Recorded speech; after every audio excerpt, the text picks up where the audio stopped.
Good morning. Well, mid-afternoon. Today is June 30th, 2021. Just a disclaimer. For anyone who clicks on this video will be talking about sexual assault. It will be talking about violence. It will talk about mistrust in the police department, in families, in friends, and everything else. So, if this is a trigger for you, please, please, please, if you cannot handle it, get out and go find something else to watch because it's about to get real, extremely real. When I was 14 years old, I met this guy. I had just turned 14. I was getting ready to go to high school. I was super excited. And this guy kept coming around my neighborhood talking to my sister's friend.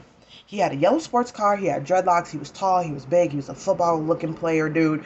And I was intrigued. And he seemed to be intrigued in me. Mind you, I was 14 years old. Come to find out, this man was almost 20. He was between 18 and 20. He was going into his senior year of high school, and we engaged in sexual contact. I didn't know no better. I was intrigued that this older man thought I was so cute. That this older man thought I was the bee's knees, so much so that he would be comfortable with engaging in sexual contact with me. So, we had sex. Once the school year came around, he decided that I was too young for him after fucking me all summer. So he decided he didn't want to hook up with me anymore. I was sad about it because I actually really liked him and I thought he really liked me, but I found out it was just a hookup, so I got over it. He introduced me to a friend of his who was a couple years younger than him, still way too old to be with me, but yet and still, he introduced me again. I have no prior knowledge of what it looks like for a good man to like a good woman. My father was shit. My mother was rarely ever around, so I didn't have any understanding of what that meant. So, me and this friend of his decided one day after school, I think he was a junior, we were going to go to his house and we were going to watch movies. My sister was skipping after school program to go hang out with her boyfriend. So I was like, shit, I'm not about to sit at school all night and just be bored. So he came and picked me up in his little silver car and drove me back to his house. We sat, we watched a movie, we kissed. He put his finger inside my coochie a little bit. And I was like, okay, whatever. He said he was a virgin, so he didn't want to have sex. I said, okay, no problem. After we were done and I was getting ready to go home because I knew after school program was about to be ending and my sister was going to be at school, I could not miss meeting up with my sister to hang out with some boy. That's just not how I was. So he was like, oh, the bathroom's right there, you can go clean up, blah blah blah. So I did that. I went to the bathroom, I cleaned up, washed my mouth out because his breath tasted a little funny. And I was getting ready to go. I went back into the bedroom, put all my clothes on, and as I'm in the bedroom, I hear him on the phone talking to somebody. He's like, oh, yeah, it's cool, no, it's cool, you can come over. I'm like, I don't do visitors, especially visitors I don't know. So I'm like, I'm getting ready to go. Not 5 minutes pass, and there's a knock on the door. The person comes in, and the voice sounds familiar to me, but I can't place it. So I'm like, okay, I'm putting on my coat, because I'm like, okay, if you're having visitors, I'm about to go home. Even if I have to catch the bus, because I don't do this. Whatever it is that you think is about to go down, I don't do. So, come to find out, it was the guy that I had been sleeping with all summer. Why are you here? What do you want? What is going on? So I'm coming out of the bedroom as he's coming into the bedroom. Not the guy that I was seeing, but the guy that I was there with. He's in the bedroom and I'm like, hey, take me home. And he's like, what's going on? He's sitting on the bed. I'm like, okay, y'all playing. I don't have time for this. I put on my backpack and I'm about to head out the door. I turn around behind me and the dude that I had been sleeping with all summer is standing in the doorway. I was 14 years old, maybe 110 pounds, soaking wet. 5 feet tall. This man was easily 6 foot plus, 200 plus pounds. A linebacker, I found out, in our football team. The other guy was a soccer player for our soccer team and was easily 5'8", 150 pounds. So I was outweighed by a lot. And the dude that I had been seeing all summer was like, where are you going? I was like, I'm going home. Where are you going? Because if y'all finna be in this bedroom with each other, then that's fine, but I don't want no parts. He's like, nah, you ain't leaving. The fuck you mean I'm not leaving? I can leave. I'm not about to sit here and deal with this shit. You're not finna talk to me no type of way. Next thing I know, this big motherfucker snatched my backpack off my back. Mind you, I had both straps on. Snatched that shit off me. So that tells you how strong this boy was. After taking my backpack off, he started unzipping my coat. I grabbed my coat like, bro, what is you doing? I'm going home. Rips my hands off my jacket, snatches my coat off. Don't make me hurt you, he tells me. Hurt me? What you gonna hurt me for? What I do? I didn't do nothing. I'm just trying to go home. They had other plans in mind. So what happened? They raped me. Both of them. I was 14 years old being raped by a 17-year-old and a 19-year-old. I didn't know what to do. My body didn't know how to react. And I was in pain. You know, people say when you go through really hard shit, you have fight or flight. I didn't have fight. I didn't want to die. I didn't want to get hurt that day. I didn't want to sacrifice my life for their 10 minutes of fun. So what did I do? I went with it. I closed my eyes and I cried silently. And I floated away until they were done. And he threw me on the bed and he said, get your ass up and go get cleaned up. And that's exactly what I did. And when I went into the bathroom, I was bleeding down my thighs because they had torn me open. Well, he had torn me open because his friend decided to rip the insides of my jaw here, forcing himself inside of my mouth. I was 14. I didn't know nothing about sex or anything else. I was just doing what I'd seen or heard about. And I didn't want to die. I just kept telling myself, make it through this so you can get home. Make it through this so you can get home. Make it through this so you can get home. Make it through this so you can get home. I cleaned myself up.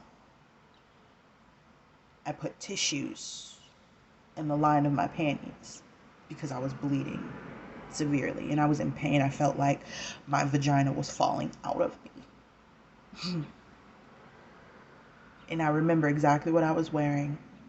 And I remember exactly what they were wearing. I remember exactly what the house looked like. I remember everything from this day. It's been almost 10 years. But yesterday brought all these memories back. Now, mind you, when they were done with me, they decided to drop me off in the football player's yellow car. They drove the car, stopped it in the middle of the street, told me to get out in the middle of the street like I was trash. And they drove off before I could even close the door all the way. And when I got back to my house, my sister was there and she asked me, what's going on with you? What did you do? Where were you? Where were you? What happened? What happened? And I couldn't do anything but cry. I said, just cover for me with mom if she's here, because I didn't even know. I just wanted to go straight upstairs to my room and take a shower. Cover for me and I'll explain to you in a minute. She kept pushing, cover for me and I'll explain to you in a minute. And I went upstairs and I took all of my clothes off. And there were bruises on my wrists. There were bruises on the back of my thighs.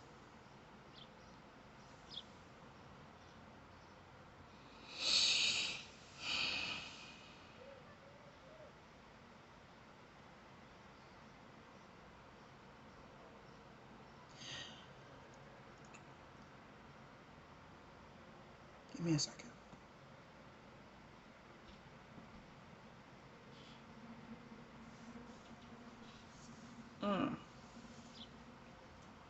And I was bleeding. I had bled through my panties. I had bled through my pants. was like I was herniating or something. And I went and took the hottest shower I could possibly take. And my skin started to burn. And I started to scrub myself so much that I broke parts of my skin open. But I didn't even care. Yeah, it was bad. When I got out of the shower, I went to my room and I put on pajamas. And I went and I saw my sister. And she said, "What the fuck happened? Where were you? I was waiting at the school for you and I ended up having to walk home by myself because we lived about 6 blocks away from our school." And our mom was notorious for driving by as we were supposed to be walking home just to make sure we were doing what we were doing. But luckily for us that day, she didn't. And I sat down, barely. And I tried to tell her what happened to me. And she just looked at me with disgust in her eyes, just looked at me. "What the fuck are you talking about, Naya? What are you talking about? What are you saying?" And I said, "No, I didn't want to do it. I didn't want this. This isn't what I wanted. I'm bleeding and it hurts." She's like, "Are you saying they raped you?" I said, Yeah, they raped me." And she means, "So you mean you had a threesome?" I said, "No, that's not what I mean. I mean, I didn't want this and they took it anyways." She said, "So you had a threesome with 2 boys. And now, because I'm mad at you, you're going to say they raped you." And I said, No. What? No. This is no. She didn't believe me. Because in her eyes, I was already a whore. Because I was 14 and I had a butt as big as a basketball sitting on my back. And I was thin in the face and I was pretty thin in the waist and pretty in the face. And all the older boys liked me. I had only had sex with him, the football player, and one other person before this happened. This is the worst mistake I could have made in my life, was going to that house that day. So we ended up going to my neighbor's house. And we're just going to call her B for the day. I know her name, but we're going to call her B. And Auntie B came to the door and she said, "What's going on? Why are you crying, Naya? What's going on?" And I explained the story to Auntie B, because that's what we called her, Auntie B, because we had been living next door to her for a couple years now. And she was upset. She went in the kitchen and she said, "I'll be right back." Unbeknownst to me, she called my mom. Now, my mom and I hadn't been close since I was a kid for several reasons. But the biggest reason was because my sister liked to play devil's advocate. And she would go to my mom and tell her all my secrets when me and my mom were doing well, so that whatever she was doing would be drowned out by whatever I was doing. So my mom came. And when I found out that my mom was there, I ran out of my Auntie B's patio. I ran.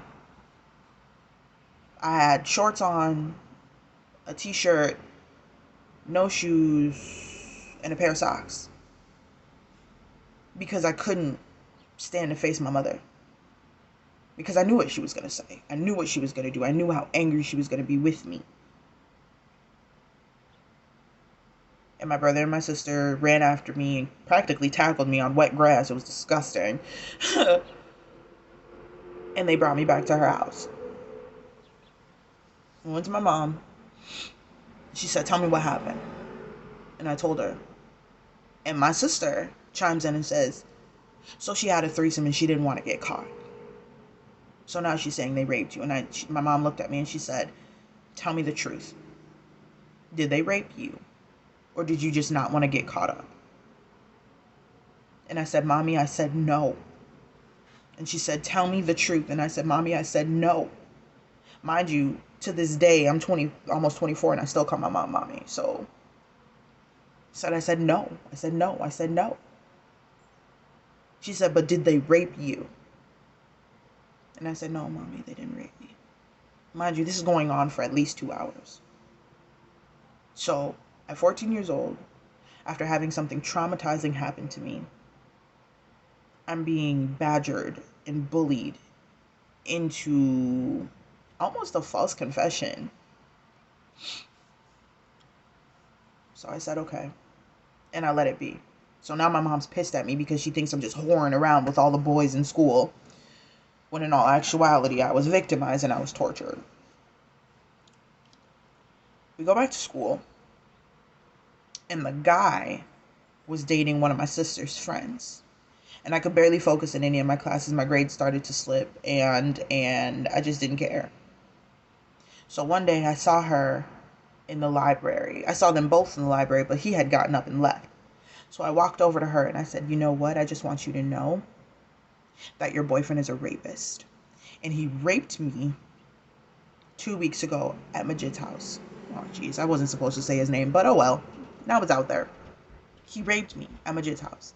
And I just want you to know that this is what happened. And she just kind of looked at me, and I had been crying already. And she goes, is this true? And I said, yeah, it's true. And I heard the library door open, and I turned around, and it was him. And you know what? I was trying to be nice, and I was trying to keep his name hidden. But his name is Duke. Duke Jackson. I think he's about 28 now, 26, 28 now. I don't really know. Maybe going on 30.